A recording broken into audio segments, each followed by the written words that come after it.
Buenas tardes. Vaya abriendo su Biblia, por favor, en Mateo capítulo 1, versículo 18. Vamos a hablar de una de las doctrinas fundamentales del cristianismo, que es la importancia del nacimiento virginal de Jesús. ¿Qué tan importante es para el cristianismo este hecho tan maravilloso que Jesús haya nacido de la manera en la cual nació? Y vamos a leer Mateo 1, 18. Dice así: el nacimiento de Jesucristo fue así. Estando desposada María, su madre, con José, antes que se juntasen, se halló que había concebido del Espíritu Santo. Hace 8 días estudiamos acerca de la importancia de enfatizar las verdades fundamentales que rodean, en este caso, el nacimiento de Jesús, y no tanto las circunstancias secundarias, como si nació el 25 o no nació el 25, como si es de origen pagano, que si las luces, esas cosas son secundarias. Hay cosas muchísimo más importantes en las cuales nosotros debemos de enfocarnos. Y aquí iniciamos con una importante pregunta, que es la siguiente: ¿qué es más importante para el cristianismo? ¿Que Jesús haya muerto por nosotros en la cruz o su nacimiento virginal? ¿Qué es más importante? Las dos. Muy bien, palomita, pónganse palomita. Los dos eventos tienen la misma importancia. Si no hubiera nacido Jesús, porque hay una lógica aquí, si no hubiera nacido Jesús, por consiguiente, no hubiera muerto por nosotros, ¿sí? Y por consiguiente, no se hubieran derivado otras verdades fundamentales del cristianismo, como por ejemplo su resurrección, su doctrina, su enseñanza, que está plasmada en los evangelios, las promesas de Dios. Todo se vendría abajo. Si Jesús no hubiera nacido, si Él no hubiera muerto por nosotros, ¿cómo habría resucitado? No hubiera lo uno sin lo otro. Nosotros, si así hubiera sido, nosotros seguiríamos en la condenación. Nuestros pecados seguirían acumulándose en nuestras vidas y finalmente terminaríamos en el infierno. ¿Qué tan importante es, pues, el nacimiento virginal de Jesús? Con su rayo virginal es un nacimiento totalmente diferente al de cualquier ser humano. Bueno, en la historia de la Navidad, el punto más importante es el nacimiento virginal de Jesús. El nacimiento virginal de Jesús sucedió, ocurrió, fue un hecho que marcó la historia en antes y después de Cristo, y sucedió tal y como dice la Escritura. De lo contrario, si no hubiera sucedido como dice la Escritura, entonces Jesús simplemente sería un hijo ilegítimo de una infidelidad que cometió María, ¿sí? O simplemente Jesús fue el hijo de la unión marital natural entre José y María. Si así fuera, por consiguiente, Jesús no es Dios, es un ser humano como nosotros. Si Jesús no es Dios, fíjese cómo se va derivando todo. Y si Jesús no es Dios, entonces sus afirmaciones de quién era, de sus enseñanzas, pues son puras mentiras. Si así fuera, o si así hubiera sucedido, su salvación sería un engaño. Y si su salvación es un engaño, todos seguimos bajo condenación. Si negamos que Jesús es Dios, hemos negado la esencia misma del cristianismo.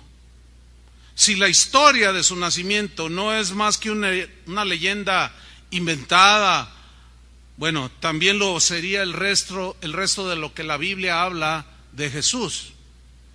Pero fíjense que curiosamente, desde el inicio del cristianismo, hace casi 2000 años, la doctrina del nacimiento virginal de Jesús ha sido una doctrina, o ha sido la doctrina más atacada.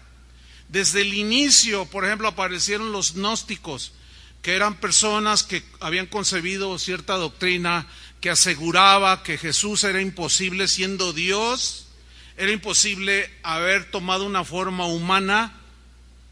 Por consiguiente, ellos decían que Jesús no era Dios, negaban su nacimiento virginal.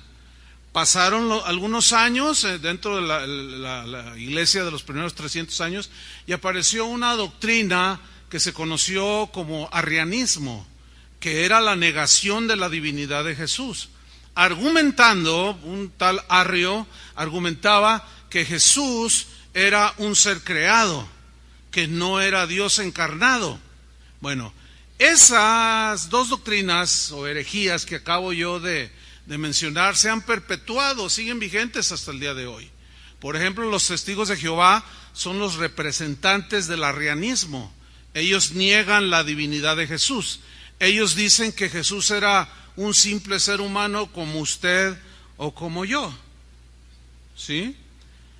Hasta nuestros días, este es lo preocupante, porque hasta el día de hoy, teólogos de todas las ramas del cristianismo, incluyendo teólogos católicos, teólogos reformados, teólogos protestantes, teólogos que se dicen cristianos, siguen atacando la doctrina del nacimiento virginal de Jesús. Algunos de ellos, actualmente muy ilustrados, muy sabios, entre comillas, aseguran que simplemente son fábulas, que la historia de la creación de Adán y Eva es una fábula, es un mito. Una fábula, dicen ellos, que son creencias de gente poco inteligente, afirman ellos. Sin embargo, para los creyentes, ¿cuántos son creyentes aquí?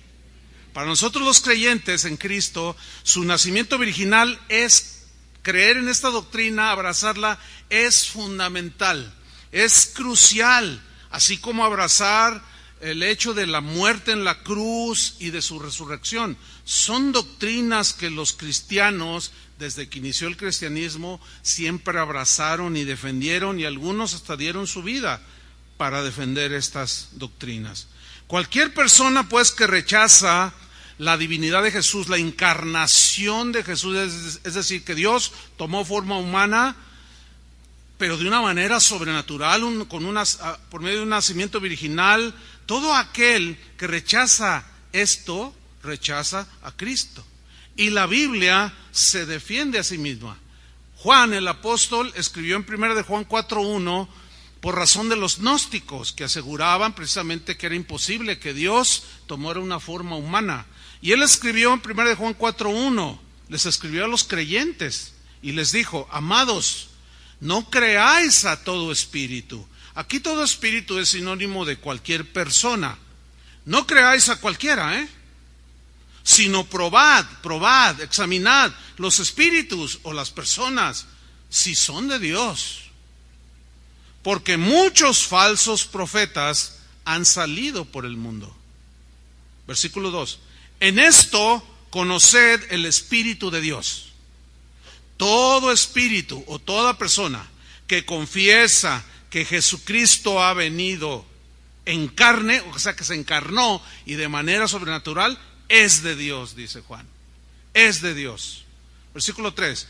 Y todo espíritu o todo aquel que no confiesa que Jesucristo ha venido en carne, no es de Dios.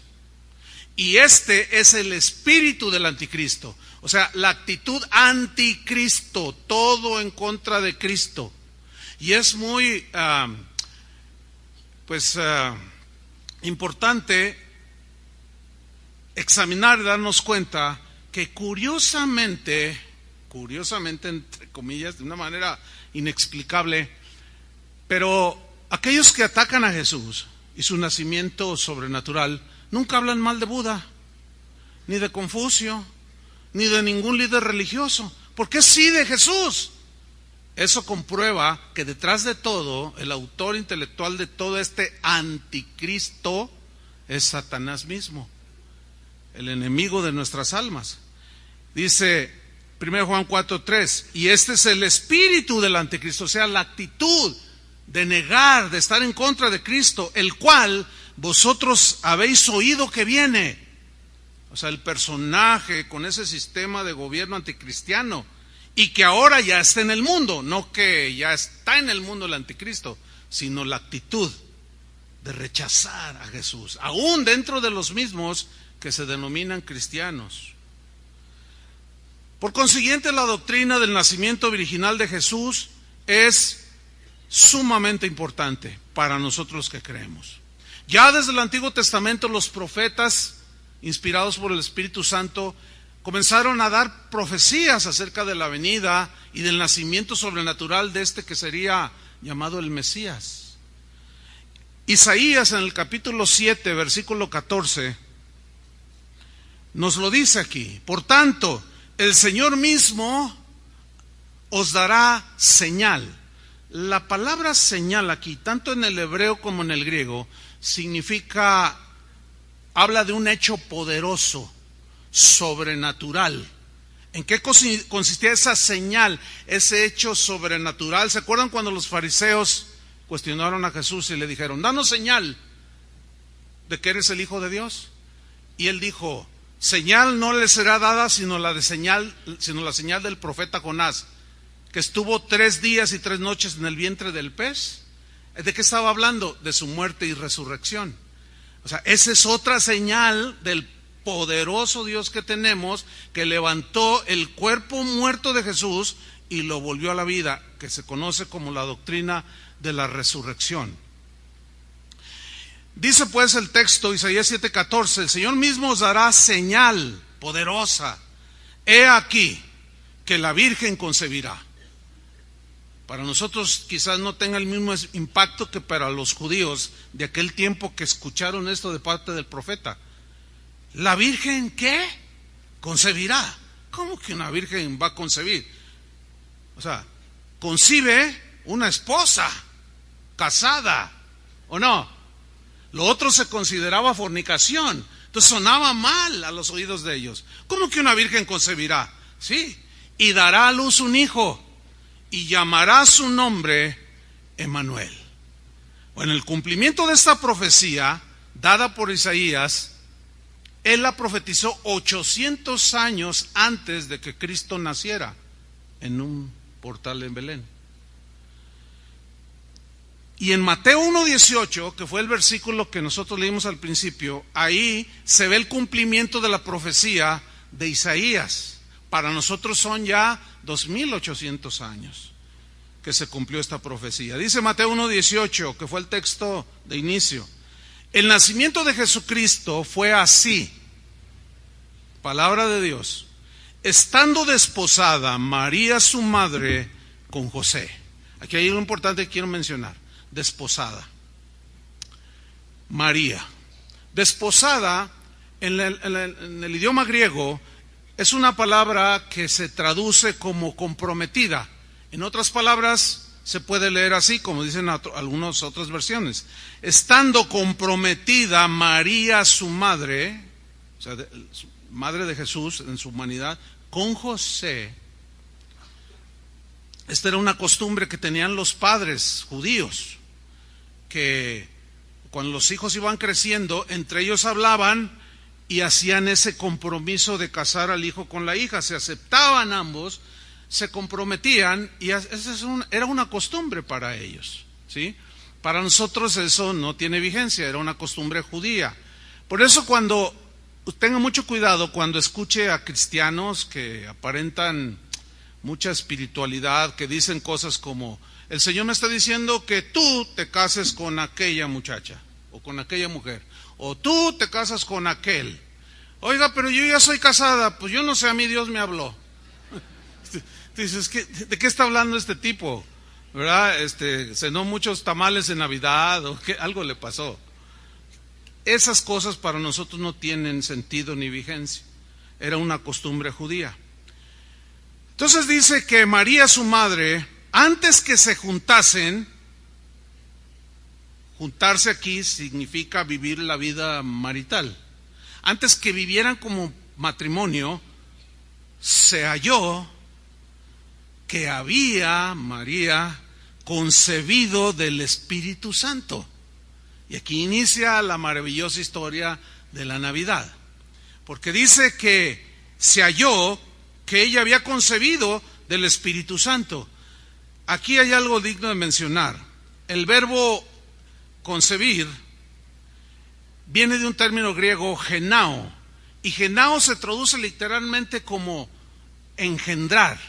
Y esa palabra genao, engendrar, concebir, se usaba siempre, principalmente, la mayoría de las veces, en referencia a un hombre, a un varón engendrando hijos. Eso habla de la paternidad, porque es el varón el que deposita la semilla que fecunda el óvulo, ¿sí? Y esto habla de la autoría de Dios el Padre en el nacimiento de Cristo.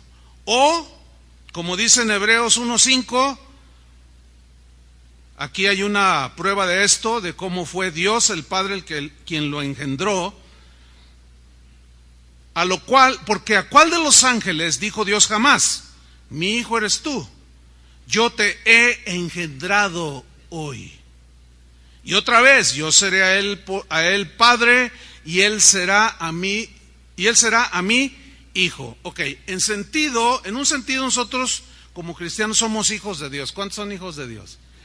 Pero él es el Hijo de Dios. O sea, somos hijos de Dios no en la misma dimensión en la que Jesús es hijo de Dios, porque Jesús es Dios de Dios, como decía el credo antiguo apostólico, Dios de Dios, luz de luz, Dios verdadero de Dios verdadero, engendrado, mas no creado, de la misma naturaleza del Padre, que fue el creador de todo, decía este credo antiguo. Ahora, vamos a Lucas capítulo 1, versículo 26, porque allí nos narra un poco más acerca de las circunstancias, de cómo se dio este maravilloso nacimiento del Hijo de Dios. Lucas 1:26 dice así: al sexto mes, el ángel Gabriel, que es uno de los tantos ángeles al servicio de Dios. La creación angelical, hermanos, es una realidad. La creación angelical, los ángeles son creación de Dios, pero los ángeles son hermosos, son distintos a nosotros, ¿no? Ellos no son seres humanos. Pero dice la Biblia que los ángeles eran dirigidos por el que posteriormente sería el acérrimo enemigo de Dios. A él se le llamó luz bella, luz de la mañana, lucero de la mañana. Y la imagen que se tiene de ese ángel caído, que posteriormente se le llamó Satanás, que significa adversario, esa imagen que se tiene de un tipo rojo, ¿sí? Con cuernos, con una cola así, ¿verdad? Y con un trinche, nada que ver, ¿eh? Algunos se sorprendieron por lo que dije. No es así. Eso fue producto de la mente de pintores que hace siglos, pues escenificando algunas partes de la Biblia, pintaron al diablo rojo, pero no es así, nada que ver, hermanos. Luzbel, que posteriormente se le llamó Satanás o diablo, es el más hermoso de los ángeles. Si usted lee la narración de su creación en Ezequiel y en Isaías, habla de una hermosura sin igual. Pero se reveló ese ángel. Y actualmente tenemos los ángeles de Dios y los ángeles caídos. Pero Gabriel era un ángel al servicio de Dios. Y sigue habiendo innumerables ángeles que, según la Biblia, dice que esos están para ministrar a los herederos de la salvación, que somos nosotros. Pero no ande buscando ángeles, porque Satanás se disfraza como ángel de luz y puede engañar como ha engañado a un montón de gente, ¿sí? Aquí en la ciudad tuvimos una historia de una supuesta aparición de un ángel a un pastor y le dijo cosas que nada que ver con la Biblia, pero supuestamente el pastor le dijo: ¿y cómo yo les compruebo que eres un ángel que Dios envió? Y que el ángel le dijo: te voy a dejar una pluma. Y que le soltó una pluma ahí donde él estaba en el templo de ellos, así le llamó. Y esa pluma la puso en una cajita y los hermanos iban a ver la pluma. Nada que ver, nada que ver. Sin embargo, los ángeles de Dios ahí están, cuidándonos, guardando nuestros caminos. A veces ni cuenta nos damos, pero ahí están, ¿sí? Y esos están para servir a Dios. Y Gabriel era uno de ellos. Y así como Jesús enseñó al Padre nuestro: se haga tu voluntad como en el cielo, así en la tierra, Gabriel era un ángel del cielo, era un ángel de Dios. Y él, dispuesto a hacer la voluntad de Dios, se le da un mensaje. Fue enviado por Dios, dice, a una ciudad de Galilea llamada Nazaret, a una virgen desposada, comprometida con un varón. El varón se llamaba José, de la casa de David. Y el nombre de la virgen era María.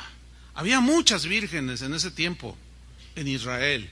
Sin duda que había muchas igual a ellas, virtuosas, vírgenes puras, entregadas a Dios.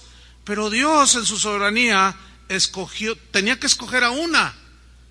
Por eso es que el mensaje del ángel inició con un saludo que la dejó a ella sin palabras. Vamos a leer en el versículo 28. Y entrando el ángel en donde ella estaba, no dice si estaba en la cocina o en su cuarto, no dice, pero donde ella estaba, entró el ángel y le dijo: salve, muy favorecida. Salve era un saludo como de bendecida, como era un saludo divino de bendición. Salve, y luego le dice: muy favorecida, como dice otras traducciones, llena eres de gracia. La gracia de Dios te abrazó, te envolvió, y el favor de Dios, por su gracia y su soberanía, te escogió a ti. Y le dice: el Señor es contigo. La frase en español no tiene la contundencia que tiene en el original. El Señor es contigo es de una manera palpable y real. El Señor se va a manifestar en tu vida. Bendita tú, le dice, entre las mujeres. Y obviamente su reacción fue, pues digamos, normal. ¿Cómo reaccionó? Mas ella, cuando le vio, mira, ya de por sí, nada más de ver al ángel hermoso, ya se turbó. ¿Cómo? No sé, o sea, si imaginamos un poco, quizás ella pensó: ¿y cómo entraste? ¿Y quién eres tú? Y no, estaba totalmente conmovida. Cuando le vio, dice, se turbó, se desconcertó por sus palabras, porque todo ese saludo era algo inusual y de parte de un ángel que venía de parte del Señor. Se turbó por sus palabras y pensaba, meditaba, o sea, eran tan rápidos sus pensamientos que se cruzaban el uno al otro, porque pensar aquí habla de una intensidad en las ideas del pensamiento, que qué salutación sería esta. ¿Por qué me saluda de esa manera? ¿A quién se le saluda de esa manera? ¿Quién soy yo para que se me sea saludado de esa manera? Versículo 30, entonces el ángel le dijo: María, y la llama por su nombre. ¿Cómo sabe mi nombre? Y luego le dice algo muy importante, le dice: no temas. ¿Por qué le dijo no temas? Porque la vio temblando, hermanos. Porque la vio conmovida. Y cuando yo estaba leyendo esto, me acordé de un hermano que estuvimos en una reunión de adoración muy exaltada, muy profunda, una presencia de Dios bien tremenda, y al final él se acercó con nosotros, varios de los pastores, de esto hace años ya, y él venía con sus manos así, y luego: ¿qué tienes? Dice: es que, y así jadeaba, es que Dios me habló. ¿Y qué te dijo? Pues me dijo que hiciera ciertas cosas. Oren por mí. Y yo le dije, no, hazlas. Porque luego así somos, ¿no? Hay gente que viene y dice, pastor, Dios me habló y me dijo que hiciera esto y aquello. Por favor, ore por mí. No. Haz lo que te dijo, no necesitas oración. Sí, haz lo que te dijo. Entonces María estaba toda, pues yo me la imagino así, turbada así, con los ojos desorbitados y la calma el ángel. Tranquila, María. Mira, siéntate, respira hondo. No, eso ya suena a otra cosa. Eso está en la Biblia. Pero no temas nos produce tranquilidad. Porque esa palabra, esa frase, no temas de parte de Dios, es ten confianza en mí. Todo está bajo mi control. Y ustedes saben que la Biblia registra 365 veces la frase no temas. Alguien que se puso a contarlas dijo, mira qué maravilloso, un no temas para cada día. ¿Por qué? Porque todos los días nos asaltan temores. Pero esa frase no temas, que le dio tranquilidad a María para escuchar lo que restaba del mensaje, esa misma frase tiene mucho poder para nosotros hoy. Yo he estado escuchando las noticias últimamente y la gente está temerosa de lo que vendrá en el 2017. Pero si ustedes son observadores, siempre se dice en diciembre, ay, el año que viene será difícil, y aquí estamos todos. ¿Sí? Pero para los que confían en el Señor, nuevas fuerzas tendrán. Levantarán sus alas como las águilas, correrán y no se cansarán. Seguiremos adelante hasta el día final. Entonces, el ángel calma a María porque no era para menos. ¿Sí?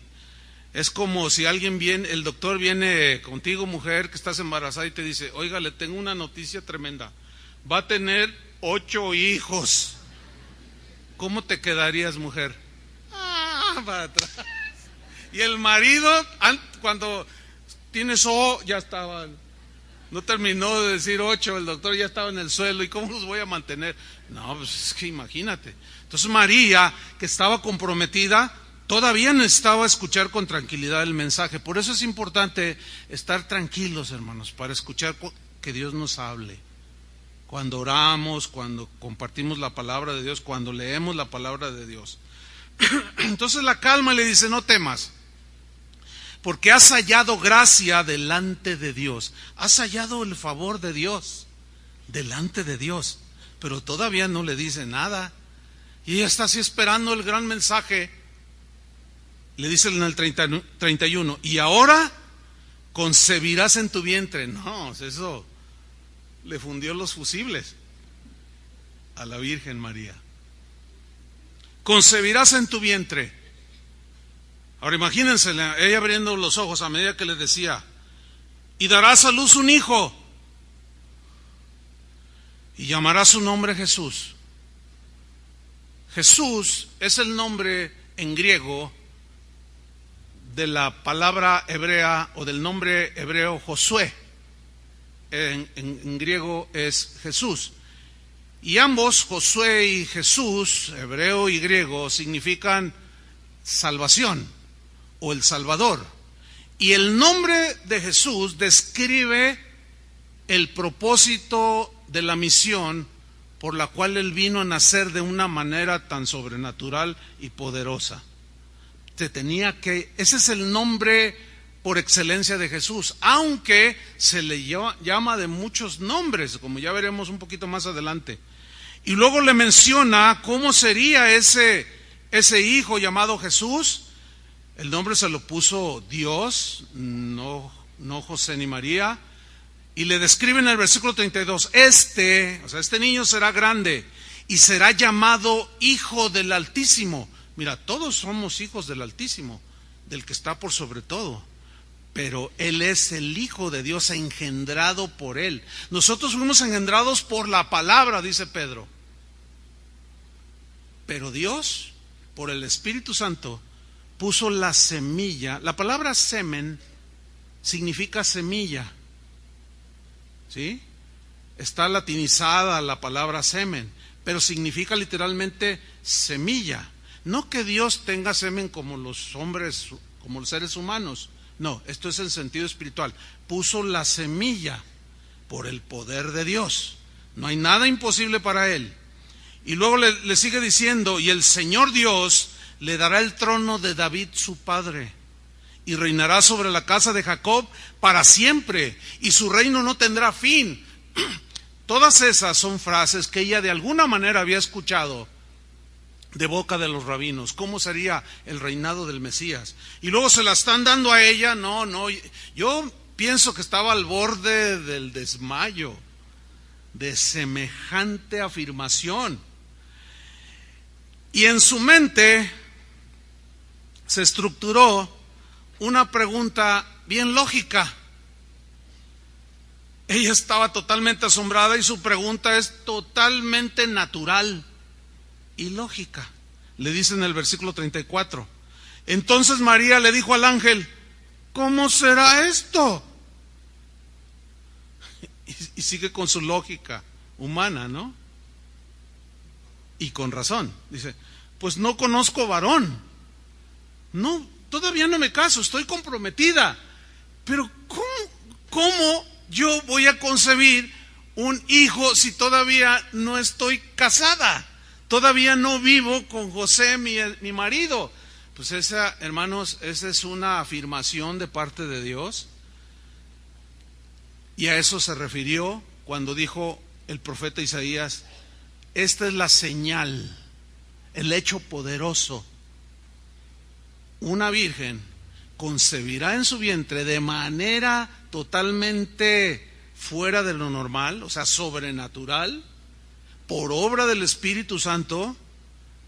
Esa virgen concebirá y dará a luz un hijo. ¿Cómo será esto? No conozco varón. Y le responde el ángel 35, le dijo, el Espíritu Santo,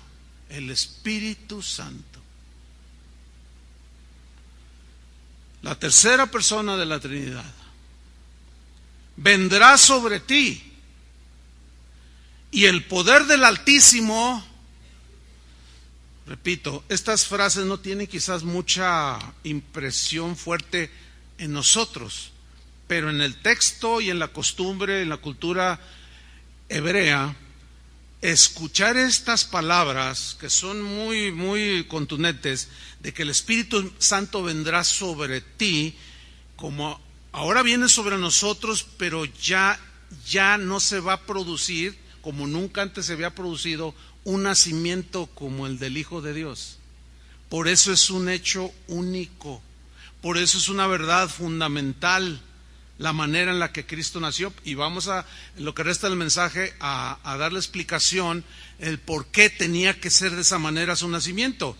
El Espíritu Santo vendrá sobre ti, y el poder del Altísimo, o el poder del Todopoderoso, del Altísimo, te cubrirá, te abrazará, te llenará completamente con su poder, con su sombra, que es un sinónimo del poder de Dios. Te abrazará, te cubrirá, por lo cual, como consecuencia de eso, también el santo ser que nacerá será llamado Hijo de Dios.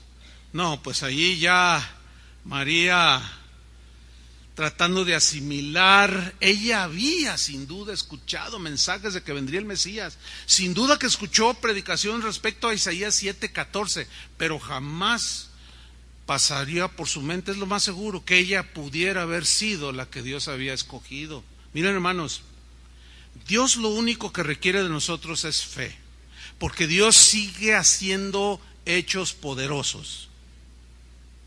Dios sigue manifestándose en nuestras vidas de manera poderosa. El Espíritu Santo sigue obrando en las vidas de los que creen.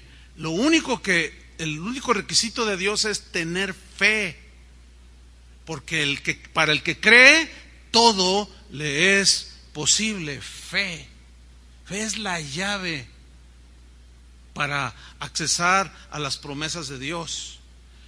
Y esa fe la tenía esta mujer, virtuosa. Finalmente le creyó, pero el dilema y el problema seguía. ¿Por qué? Porque quedó embarazada. Y por lógica, el vientre empezó a crecer. Y José se dio cuenta. Pero todavía no se casaban, ni siquiera las invitaciones habían hecho. Todavía ni los cantos de nupciales había. Todavía Julio no le decían qué cantos cantar en la boda. Pero volvamos a Mateo 1:19, porque aquí nos narra ya el hecho de que José ya se había dado cuenta. ¿Qué pasó por la mente de José cuando le avisaron? Oye, esto no está en la Biblia, pero estamos pensando como algo probable. Alguien la vio a María y la vieron diferente, que ya le apretaba un poco su túnica, y más de uno imaginó, dijo, ya se metió con José, y eso era fornicación, y era penado por la ley.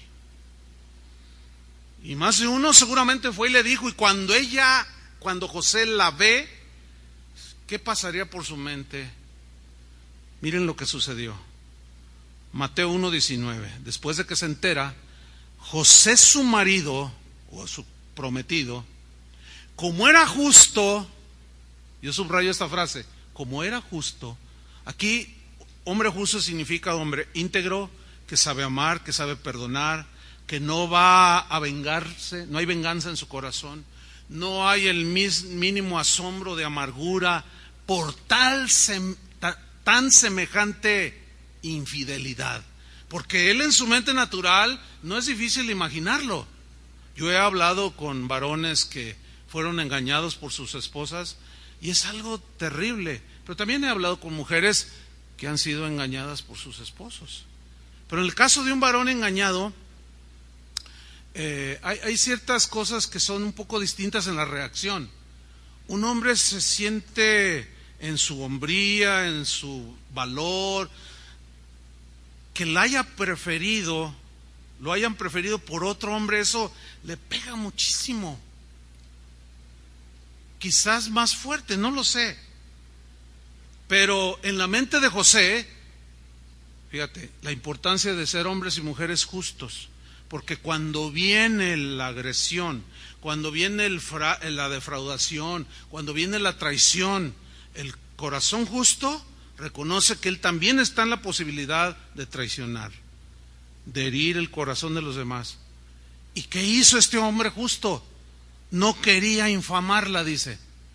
No quería avergonzarla públicamente. Aparte de que él sabía que la ley decía que si una mujer comprometida a casarse o una mujer casada cometían fornicación o adulterio, morían siendo apedreados. Eso decía la ley. Ustedes sabían eso, ¿verdad? Pero como él la amaba, cuando tú amas a alguien, a pesar de que te traiciona, sigues amando a esa persona. Porque el amor nunca deja de ser. Y así era el corazón de este varón. Por eso también Dios lo escogió. Por eso Dios anhela que los que somos padres terrenales, en el caso de los creyentes, seamos hombres justos, mujeres justas, para depositar en nuestras manos esos pedacitos de carne que el cunero está lleno ahorita. Cuando nacieron mis hijos es algo maravilloso, ¿no? Cuando nacen los hijos. Por ahí dijo David, mi hijo, amén. ¿O quién fue? Entonces le dice, fíjate, dice, y no quería infamarla, quiso dejarla secretamente. No había deseos de venganza, nada, y mucho menos denunciarla por infidelidad para ser apedreada. Dijo, no, mejor yo me desaparezco, me voy. Y dice en el versículo 20, pensando él en esto, se entiende que se recostó, por lo que viene a continuación. Y pensando, pero ¿cómo lo hago? Pero también se cruzaban pensamientos como, ¿y por qué me engañó? Había un compromiso de ella. Ella se veía como una virgen pura, limpia. Pero sucedió. Y en eso estaba pensando que se quedó dormido.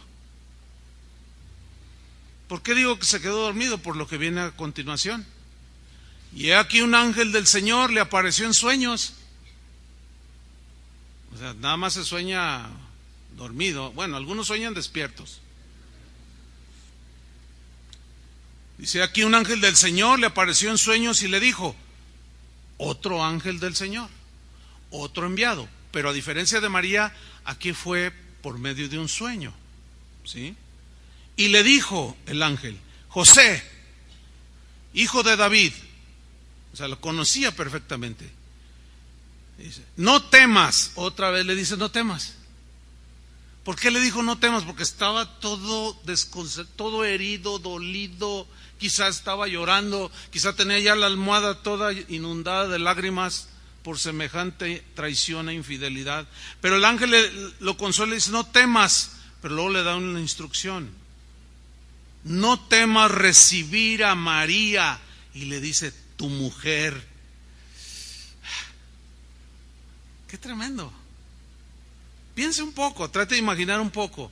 María, tu mujer, pero me engañó. O sea, ¿cómo tú dices mi mujer? Y quizás hasta pensó, no lo sé, estoy especulando nada más, lo que tiene en el vientre no es mi hijo. Pero sigamos leyendo. El ángel le da una explicación muy concreta y le dice, porque lo que en ella es engendrado, o sea, el padre de ese bebé que tiene María, tu mujer, es Dios. Dice, porque lo que en ella es engendrado del Espíritu Santo es, o sea, es obra del Espíritu Santo. Ahora, eso no era común, hermanos. No se había tenido ni se tendrá conocimiento de otro hecho semejante a este. Entonces, era un asunto de creerle también al ángel. Pero como era un hombre justo que conocía la palabra de Dios, he ahí la importancia de conocer la palabra de Dios. ¿Por qué? Porque cuando se nos presente una situación que requiere fe para un hecho poderoso de Dios, necesitamos creer. ¿Cuántos creen? Al que cree nada le es imposible. Todo es posible, en otras palabras, para el que cree. Y sigue aquí diciendo, en el versículo 21, y dará a luz un hijo. Le está hablando de María, su mujer.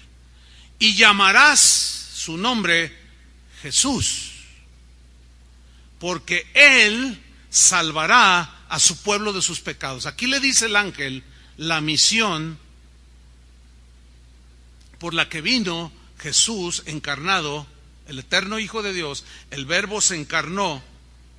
Y aquí el ángel le está diciendo cuál era la misión, cuál era el propósito de haber nacido como cualquier bebé, pero con la salvedad de que no era por la unión de un hombre con una mujer. Versículo 22. Todo esto aconteció para que se cumpliese lo dicho por el Señor por medio del profeta. Y menciona al profeta Isaías, el capítulo 7, versículo 14, que ya leímos. Cuando dijo, y lo cita en el versículo 23, el evangelista Mateo: he aquí una virgen concebirá y dará a luz un hijo y llamará su nombre Emmanuel, que traducido es Emmanuel, es otro nombre dado a Jesús. También se le llamó el admirable, el consejero, el Dios fuerte, el príncipe de paz, etcétera. Pero el nombre Jesús es la esencia de lo que Él es. Pero aquí Emmanuel significa Dios con nosotros. Dios tomó la iniciativa y vino con una misión específica. Dios vino, descendió de lo alto para estar con nosotros. La frase envuelve algo mucho más profundo que Dios con nosotros. Es con una misión muy específica. Nos dio a su Hijo porque de tal manera nos amó para que todo aquel que en Él cree no se pierda, mas tenga vida eterna. Jesús fue totalmente humano. Jesús tuvo un cuerpo físico como el tuyo, como el mío, pero al mismo tiempo Jesús era totalmente Dios. Toda la plenitud de la deidad habitó en la naturaleza humana de Jesús, con la salvedad de que Él no tuvo pecado. Jesús no nació en pecado. Él no tuvo una naturaleza de pecado como tú y yo la tenemos.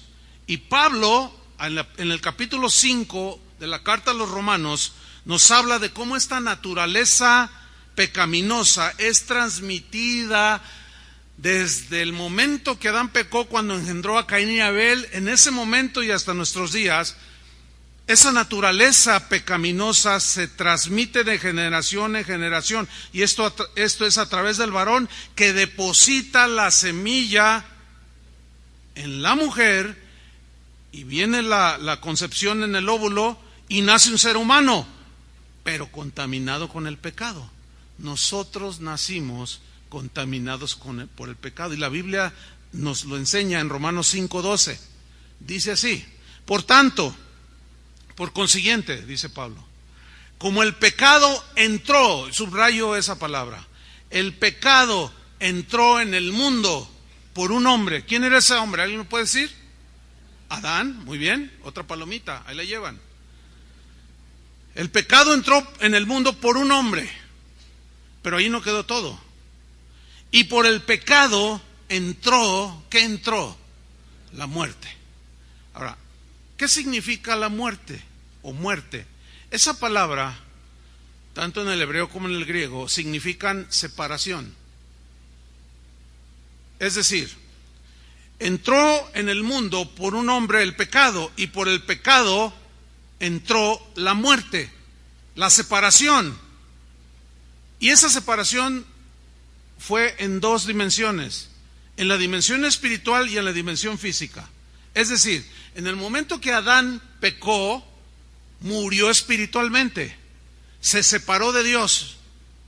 Por eso es que cuando, después de haber pecado, Dios lo buscó y él se escondió. Y Dios le dijo: ¿por qué te escondes? Es que tomé del fruto. Ah, me desobedeciste. Había perdido la comunión con Dios. En ese momento, Adán murió espiritualmente, fue separado de Dios. El pecado hace división entre Dios y nosotros. Pero otra de las consecuencias, la otra dimensión, fue la dimensión física. Adán, cuando pecó, murió espiritualmente, pero en ese momento no murió físicamente. Él vivió más de 900 años, pero el ser humano fue creado para vivir eternamente, pero el pecado nos mató. Ahora sigamos leyendo. Por tanto, como el pecado entró en el mundo por un hombre, y por el pecado la muerte, la separación, así la muerte física y espiritual pasó a todos los hombres, por cuanto todos pecaron. Ahora, aquí esa palabra pasó, en el griego viene de una palabra griega que se traduce literalmente por transmitir. Entonces el texto se lee así para mayor comprensión: así la muerte física y espiritual se transmitió a todos los hombres, por cuanto todos pecaron. Y aquí quiero mencionar algo que de continuo menciono, y lo seguiré haciendo porque es muy importante, y ahí nos descuidamos muchos cristianos. ¿Por qué tuvo que nacer Jesús de la manera en que nació? ¿Por qué tuvo que Jesús ser concebido no por el semen de un varón, sino por la semilla de Dios? ¿Por qué? Para que no se le transmitiera la naturaleza pecaminosa. Cuando un bebé nace inocente, y están preciosos los bebés. ¿Les gustan los bebés? A mí sí. A mí sí me gustan. Y cuando los agarro no estén así todos así, y les agarro, y me gusta hacerle cosquillitas en los piecitos así, y reaccionan, ¿verdad? Y bueno, parecen muñequitos ahí bien bonitos, y Y la verdad son simpatiquísimos y hermosísimos.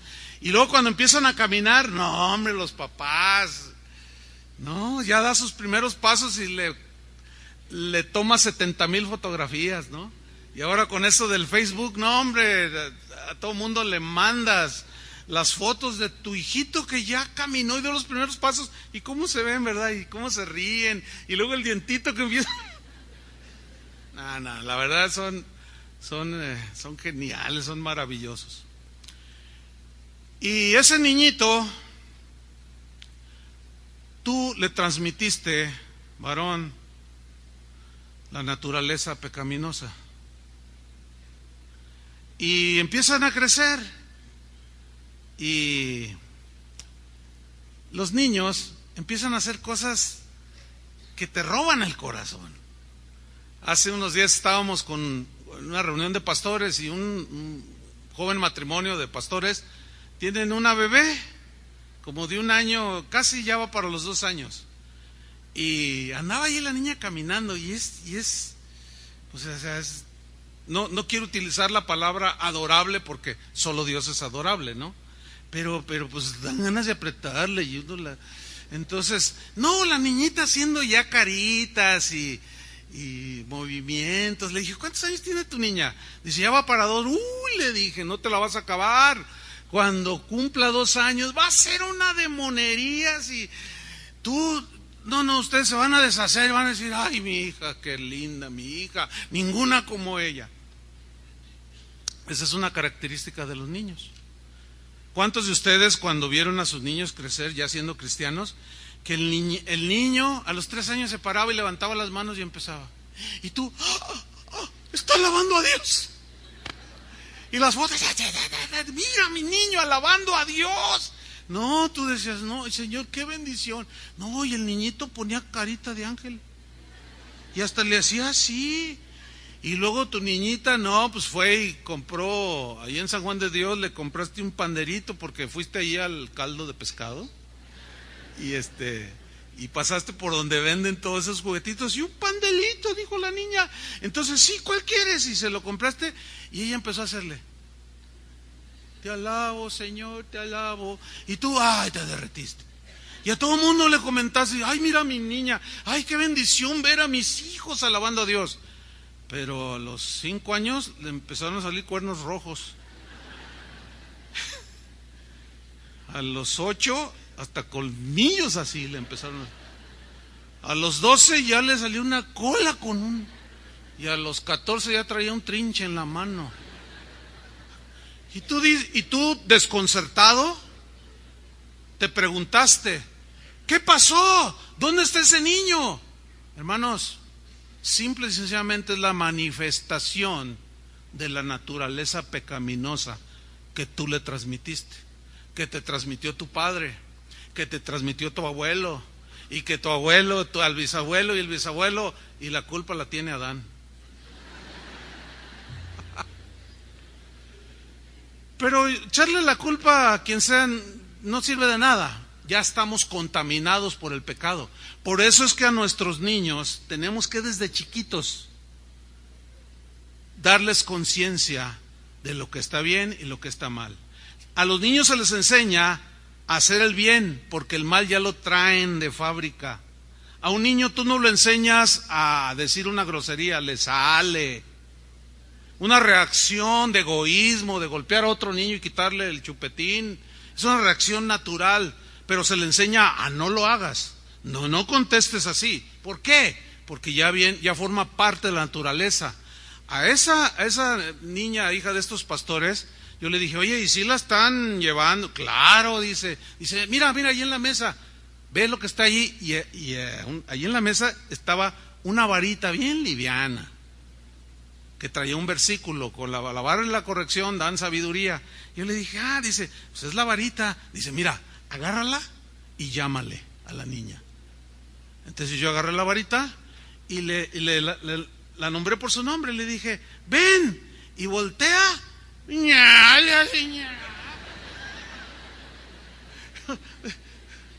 No sé si te fijaste, Martita.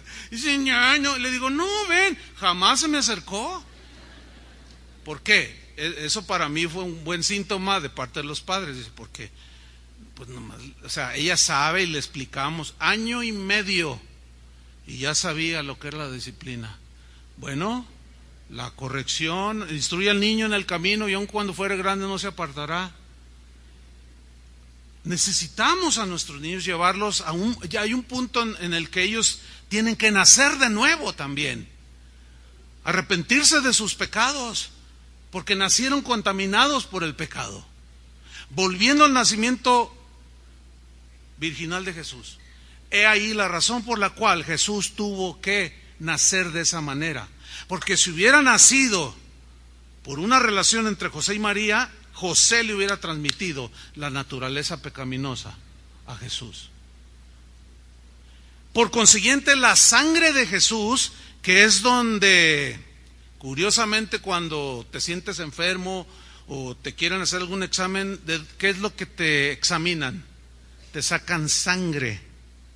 Alguien que está contaminado de hepatitis o de, qué sé yo, de SIDA, no puede ser un donador de sangre. Su sangre tiene que estar limpia, porque si no va a matar, y esa sangre limpia trae sanidad al que recibe esa sangre. Bien, espiritualmente hablando, la sangre de Cristo está limpia de pecado. Por eso es la única que nos puede limpiar de nuestros pecados. ¿Están entendiendo, cristianos? Por eso es que la sangre de Cristo no debe de ser usada en cosas tan superficiales y tan llenas de esa ignorancia, pienso yo. De unjo mi carro para que no me lo roben.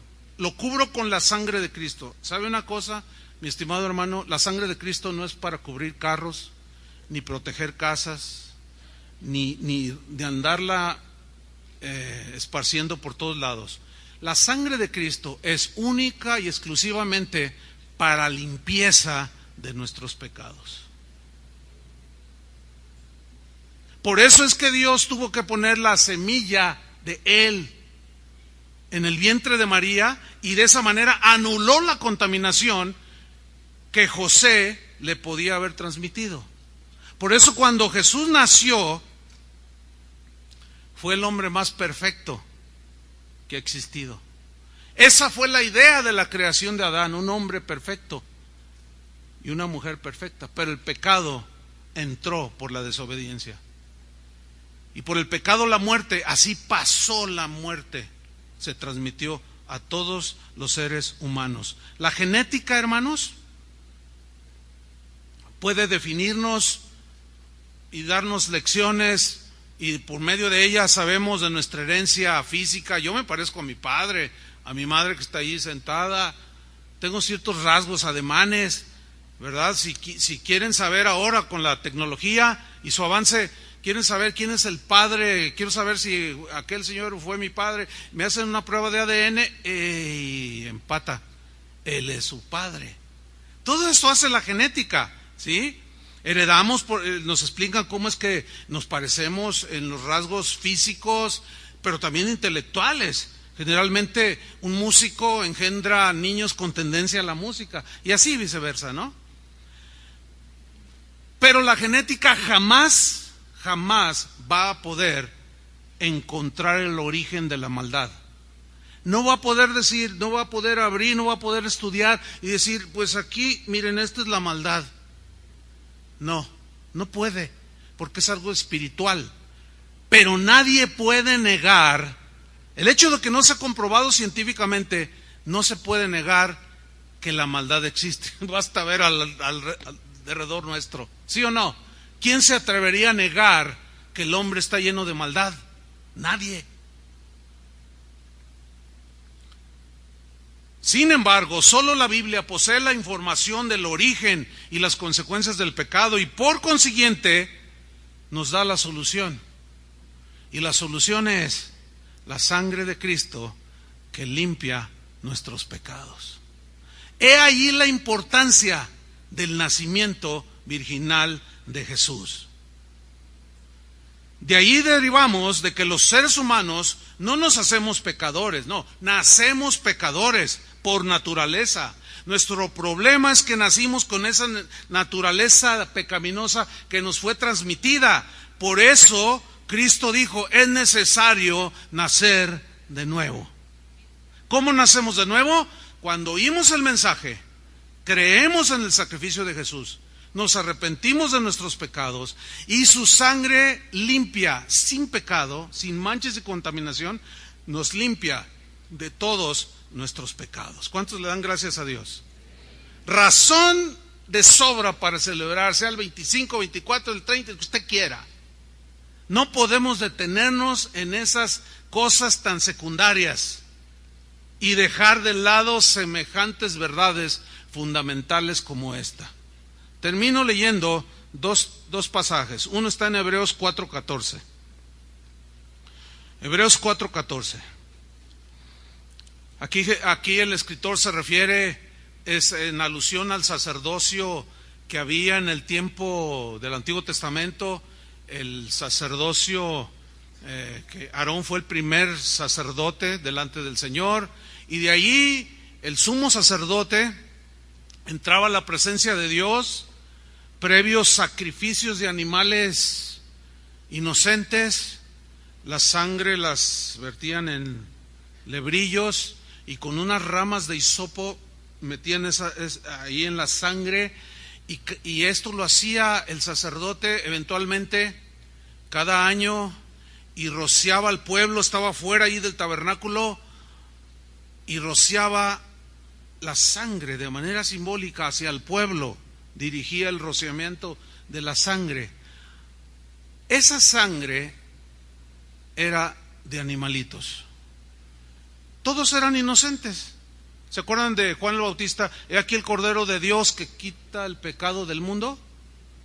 Tenían que ser ofrecidos animalitos sin mancha, es decir, tenían que ser blancos, no tenían que estar tuertos, ni cojos, ni mancos, tenían que ser totalmente limpios, sanos, tipificando ¿a quién? Al Cordero de Dios, a Jesucristo.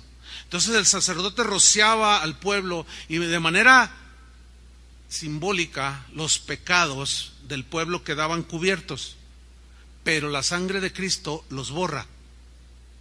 Porque esa sangre de esos animales inocentes apuntaban hacia la sangre limpia, la misma sangre de Dios, por llamarlo de una manera, pura y santa, sin contaminación de pecado. Por eso dice aquí, en alusión a eso de Hebreos 4:14, por tanto, teniendo un gran sumo sacerdote que traspasó los cielos, Jesús, el Hijo de Dios, retengamos nuestra profesión, nuestra confesión de fe, que creemos en Él, que su sangre nos limpia de todo pecado. Ese es el contexto, ¿sí? Él ya nos roció con su sangre, pero no nos cubrió los pecados, los borró y los echó a lo profundo de la mar, y ya no se acuerda más, esa es su promesa, de nuestros pecados y transgresiones. Dice el versículo 15, porque no tenemos un sumo sacerdote que no pueda compadecerse de nuestras debilidades, no, sino uno que fue tentado en todo, escuchen, según nuestra semejanza humana, pero ¿qué? Sin pecado. Es decir, ¿qué significa fue tentado en todo según nuestra semejanza? Que Él sintió lo mismo que todos los seres humanos sentimos. Él sintió hambre y fue tentado por Satanás. Tuvo sed. Lloró ante la tumba de Lázaro. Se cansaba. Le dio hambre. Fue menospreciado. Fue traicionado. Todo lo que nosotros podamos imaginar que alguien nos puede hacer, que nos causa dolor, llanto, lágrimas, desilusión, tristeza, Él lo padeció. Pero pongan mucha atención, no tenemos un sumo sacerdote que no pueda, porque en el Antiguo Testamento el sacerdote que rociaba pues se aventaba también a él. Pues sí, pues de pasadita, él mismo sujeto a las mismas debilidades, él mismo necesitaba eso. Por eso esa doctrina que practica mucha gente aquí en México de ir a confesar los pecados a un hombre y luego este hombre le perdona, nada que ver, no quiero hablar así nada más por hablar, no, es una ilustración de lo inútil de eso, si siguiera perpetuado el sacerdocio de hombres. No, dice, no tenemos ya un sumo sacerdote que no pueda compadecerse de nuestras debilidades, porque en ese caso que mencioné, el pecador perdonando pecados, hágame favor, pero aquí el sacerdote que tenemos, dice, él fue tentado en todo según nuestra semejanza, pero sin pecado. Acerquémonos pues confiadamente, ¿a dónde? Al trono de la gracia, para alcanzar misericordia y hallar gracia para el oportuno socorro. ¿Ve? Un sacerdote que intercede por nosotros, cuya misma sangre nos limpia de todo pecado, porque Él fue sin pecado, y podemos acercarnos confiadamente al trono de la gracia y encontrar lo que necesitamos. Cuando estés triste, acércate a nuestro sumo sacerdote. Cuando te sientas solo y quieras hablar con alguien y nadie te hace caso, háblale a Él, ahí está Él. Cuando sientas que tu cuerpo te duele, acércate al trono de la gracia. Él sabe lo que es el dolor. A Él lo golpearon. Y Él se apiada de esas debilidades, de esas cosas que nos duelen, que nos hieren, que nos frustran. Lo único que Él quiere es que no nos amarguemos en el corazón. ¿Qué necesitas tú? ¿Acaso habrá algo que el Señor no pueda suplir? Porque si Dios el Padre nos dio a su Hijo, ¿cómo no nos dará con Él todas las cosas? Estamos completos en Jesús. Razón suficiente, pues, para celebrar no solo un 25, sino todos los días de nuestra vida, que un día Jesús vino y nació como un niño. Sí, pero ¿de qué manera nació? ¿Y de qué manera tan poderosa Él nació? Que no heredó el pecado que todos nosotros heredamos, pero por su muerte en la cruz, nuestros pecados al creer son perdonados. ¿Cuántos le dan gracias? Finalmente Hebreos 7:26 dice, porque tal sumo sacerdote nos convenía. Por supuesto, no hay otro. Santo, inocente, y lo sigue recalcando, sin mancha, apartado de los pecadores, no que no se juntaba con ellos, sino que no era uno de ellos, y hecho más sublime que los cielos. Queridos hermanos, esta es la hermosísima historia de la Navidad. Que el mundo la desvirtúa y que el mundo le añade, y que eso no lo podemos evitar, pero nosotros podemos tener el verdadero sentido de la Navidad, sin detenernos en fechas ni en cositas por ahí alrededor. ¿Cuántos le dan gracias a Él? Vamos a acercarnos al trono de la gracia. Póngase de pie. Presente su necesidad delante del Señor, la que sea. Dígale, Señor, gracias en primera instancia por limpiarme de mis pecados. Pero si hubiera aquí alguien que sus pecados no han sido borrados, que Jesús no vive en tu corazón, quizás tú digas, no, mi corazón está tan sucio como el pesebre donde nació, pero Él lo santificó. Y cuando Jesús precisamente viene al corazón de un ser humano que tiene el corazón peor que el pesebre donde Jesús nació, donde comían los animales, es para limpiarlo, es para limpiar el corazón. Y Él es el único que puede hacerlo con su sangre, sin contaminación de pecado. Padre, te damos muchas gracias por esta hermosísima historia. No es una fábula, ni es un mito, es una historia. Y tal y como la narran las Escrituras, así la creemos. Y no queremos perder el tiempo ni detenernos en cosas superficiales, como fechas, regalos, cosas de esas. No, queremos poner nuestro énfasis en el significado de ese nacimiento. ¿Cómo fue que naciste, Jesús? ¿Y de qué manera? ¿Cómo fue que el Espíritu Santo puso esa semilla de Dios el Padre en el vientre de la Virgen. ¿Cómo fue? Qué misterioso es todo esto, pero es una realidad. Es un misterio que se abraza por la fe. Y por la fe en su sangre, sin contaminación de pecado, es que hoy tenemos salvación. Por eso hoy, Señor, en esta mañana, pedimos por aquellos que estén aquí, que todavía no te conocen, que todavía su corazón es preso de su naturaleza pecaminosa. Que en este día entreguen su corazón a ti, Señor, y tú lo limpies, borres toda maldad, todo pecado, y los hagas nacer de nuevo. Señor, aquí está una buena parte de tus hijos congregados, y nos acercamos confiadamente al trono de tu gracia, cada uno con diferentes necesidades, unos con tristeza por quizá un familiar muerto durante el año, quizás una enfermedad, quizás una situación familiar que ha traído tristeza. Otros quizás siguen luchando contra un pecado y esto les trae congoja.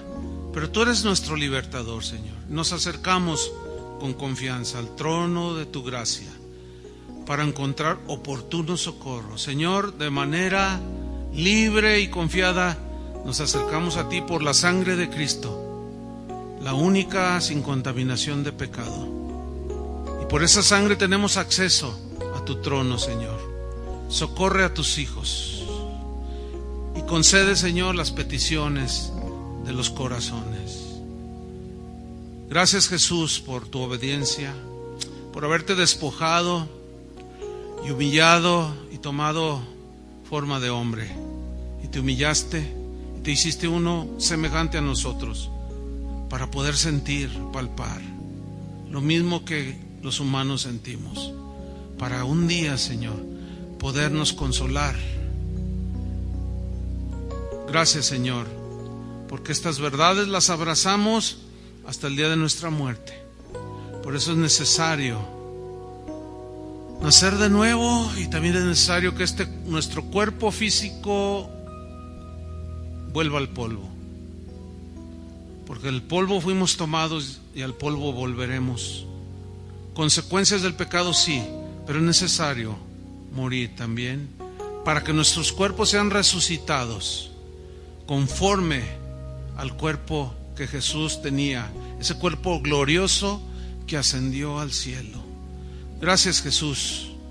Gracias, Padre, te damos en el nombre de tu único Hijo, Cristo Jesús, a quienes estaremos eternamente agradecidos. Amén. Que Dios les bendiga, hermanos.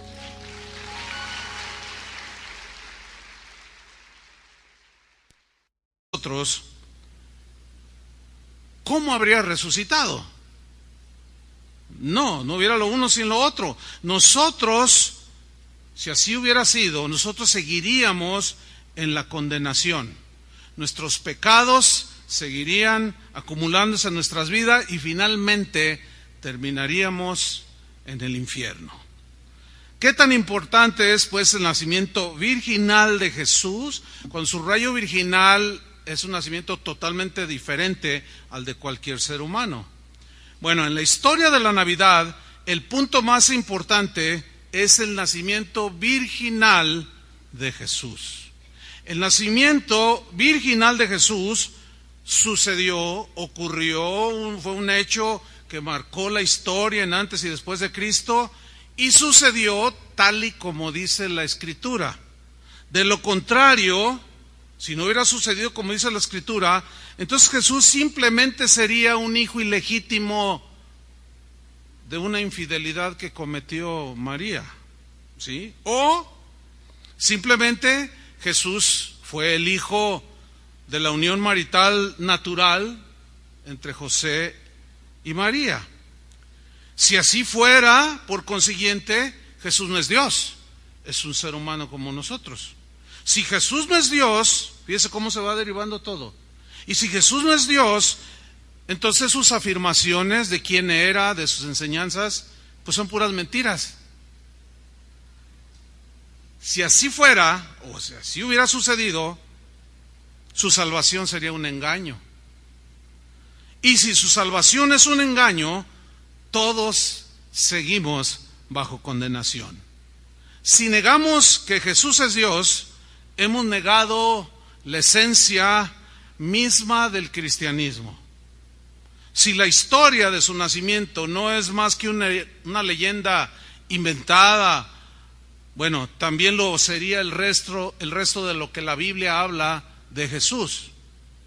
Pero fíjense que curiosamente, desde el inicio del cristianismo, hace casi 2000 años, la doctrina del nacimiento virginal de Jesús ha sido la doctrina más atacada para defender estas doctrinas. Cualquier persona, pues, que rechaza la divinidad de Jesús, la encarnación de Jesús, es decir, que Dios tomó forma humana, pero de una manera sobrenatural, por medio de un nacimiento virginal, todo aquel que rechaza esto, rechaza a Cristo. Y la Biblia se defiende a sí misma. Juan, el apóstol, escribió en 1 de Juan 4:1, por razón de los gnósticos, que aseguraban precisamente que era imposible que Dios tomara una forma humana. Y él escribió en 1 de Juan 4:1, les escribió a los creyentes y les dijo: amados, no creáis a todo espíritu. Aquí todo espíritu es sinónimo de cualquier persona. No creáis a cualquiera, sino probad, examinad los espíritus o las personas, si son de Dios. Porque muchos falsos profetas han salido por el mundo. Versículo 2. En esto conoced el Espíritu de Dios.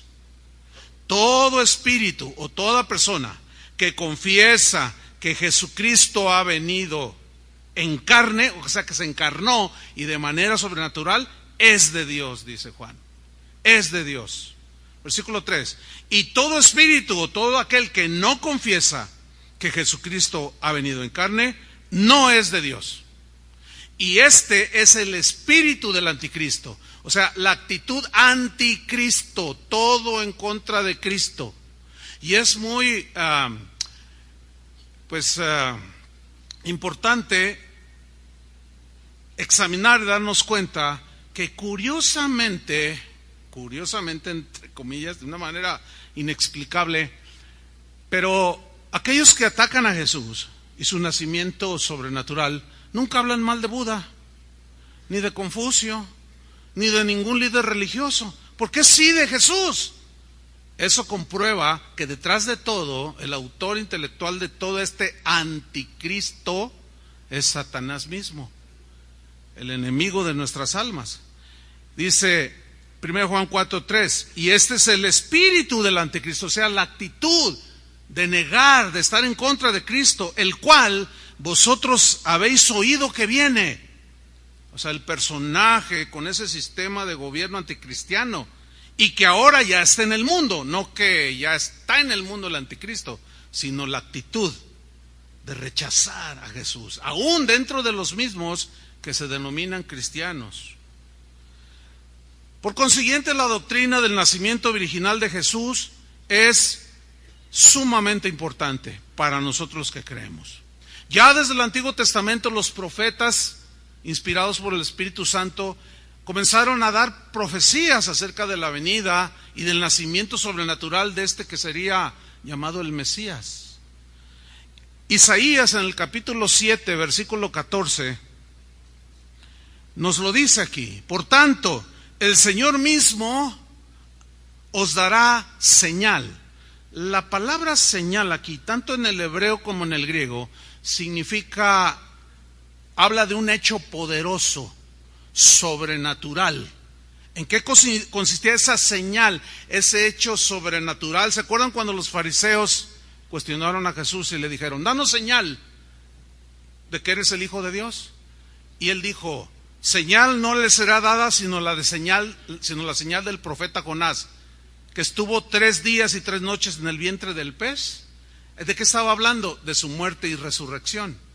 O sea, esa es otra señal del poderoso Dios que tenemos, que levantó el cuerpo muerto de Jesús y lo volvió a la vida, que se conoce como la doctrina de la resurrección.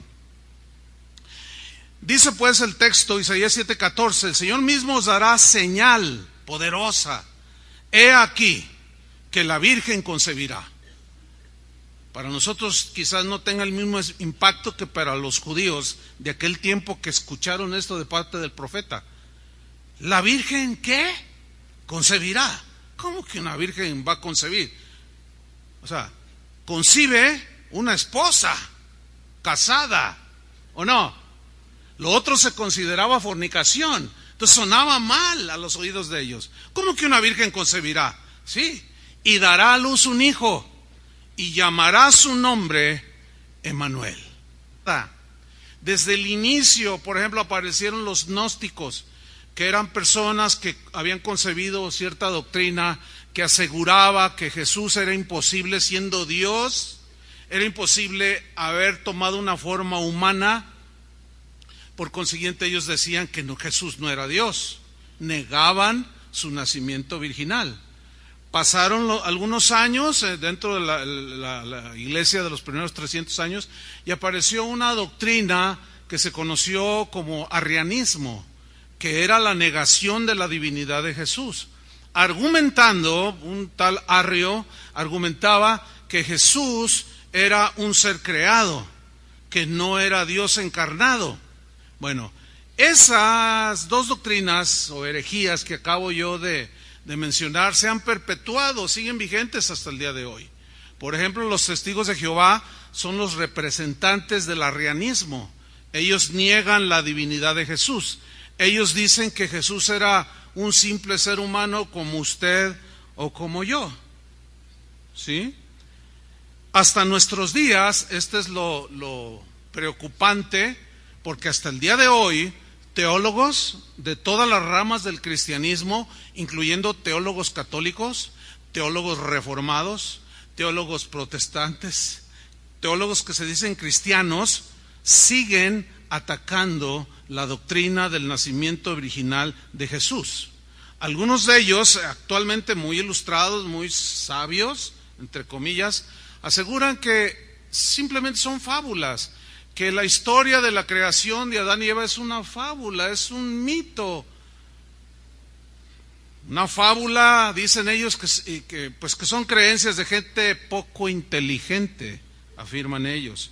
Sin embargo, para los creyentes, ¿cuántos son creyentes aquí?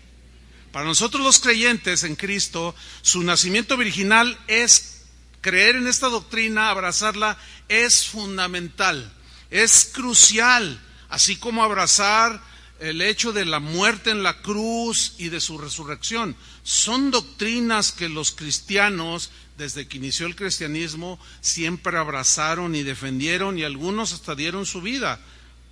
Buenas tardes. Vaya abriendo su Biblia, por favor, en Mateo capítulo 1, versículo 18. Vamos a hablar de una de las doctrinas fundamentales del cristianismo, que es la importancia del nacimiento virginal de Jesús. ¿Qué tan importante es para el cristianismo este hecho tan maravilloso, que Jesús haya nacido de la manera en la cual nació? Y vamos a leer Mateo 1, 18. Dice así: el nacimiento de Jesucristo fue así. Estando desposada María, su madre, con José, antes que se juntasen, se halló que había concebido del Espíritu Santo. Hace 8 días estudiamos acerca de la importancia de enfatizar las verdades fundamentales que rodean, en este caso, el nacimiento de Jesús, y no tanto las circunstancias secundarias, como si nació el 25 o no nació el 25, como si es de origen pagano, que si las luces, esas cosas son secundarias. Hay cosas muchísimo más importantes en las cuales nosotros debemos de enfocarnos. Y aquí iniciamos con una importante pregunta, que es la siguiente: ¿qué es más importante para el cristianismo? ¿Que Jesús haya muerto por nosotros en la cruz, o su nacimiento virginal? ¿Qué es más importante? Las dos. Muy bien. Palomita, pónganse palomita. Los dos eventos tienen la misma importancia. Si no hubiera nacido Jesús, porque hay una lógica aquí, si no hubiera nacido Jesús, por consiguiente, no hubiera muerto por nosotros, ¿sí? Y por consiguiente, no se hubieran derivado otras verdades fundamentales del cristianismo, como por ejemplo su resurrección, su doctrina, su enseñanza, que está plasmada en los evangelios, las promesas de Dios, todo se vendría abajo. Si Jesús no hubiera nacido, si Él no hubiera muerto por nosotros,